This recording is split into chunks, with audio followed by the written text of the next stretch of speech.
একদিকে নেপালে কারফিউ শিথিল করা হয়েছে এবং আপাতত সীমান্ত খুলে দেওয়া হচ্ছে রাক্সোল এবং বীরগঞ্জ সীমান্ত, এবং সেখান দিয়ে ভারতীয়রা দেশে ফিরছেন তড়িঘড়ি।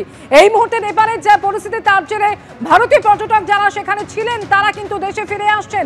সন্দীপ সরকার আমাদের সঙ্গে সরাসরি এই মুহূর্তে রাক্সোল সীমান্ত থেকে রয়েছেন।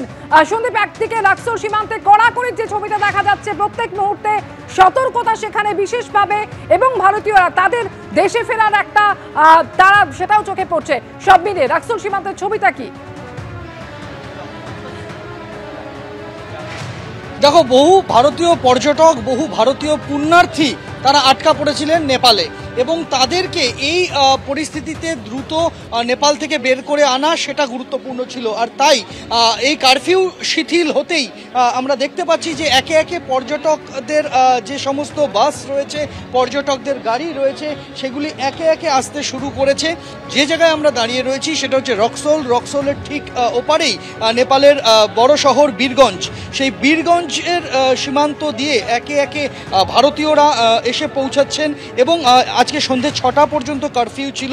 কারফিউ উঠে যায়নি, কারফিউ কিছুটা শিথিল করা হয়েছে। আর সেই কারফিউ শিথিল হওয়ার পরই পর্যটকদের গাড়ি এসে পৌঁছেছে।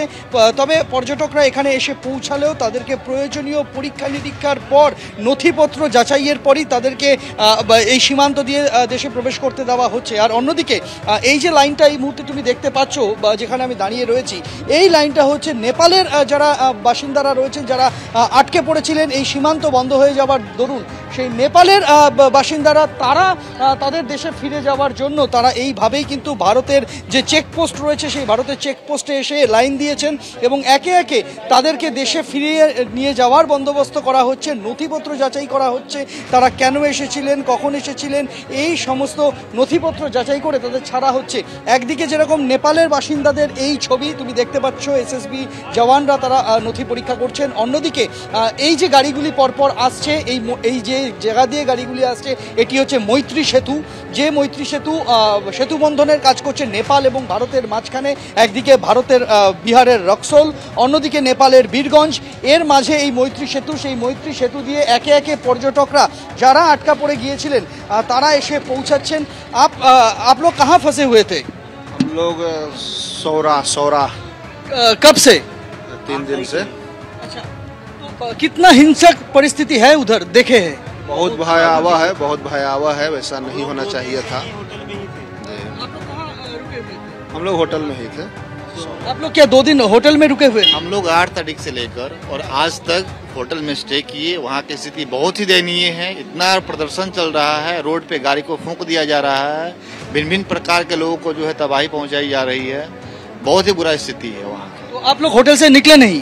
होटल से बिल्कुल भी नहीं निकले। होटल से जैसे निकलते थे वहाँ पे धमकी मिलती थी, है ना, हम लोग तुरंत होटल में पैक हो जाते थे। आज जो है 2 घंटे के लिए जो है वहाँ पर जो है कर्फ्यू जो है खोला गया, तब हम लोग वहाँ से जो है भाग करके हम लोग बॉर्डर क्रॉस कर रहे थे। मतलब घूमने के लिए गए थे? बिल्कुल, हम लोग टूर के लिए गए थे, लेकिन टूर जो है सक्सेसफुल नहीं हुआ अनफॉर्चुनेटली, है ना। বুঝতেই পারছো, স্বাভাবিকভাবেই তাদের সেই ভয়াবহ অভিজ্ঞতা স্মৃতি নিয়ে তারা ফিরছেন। সেই স্মৃতি হয়তো তাদের মনে সারা জীবন থেকে যাবে।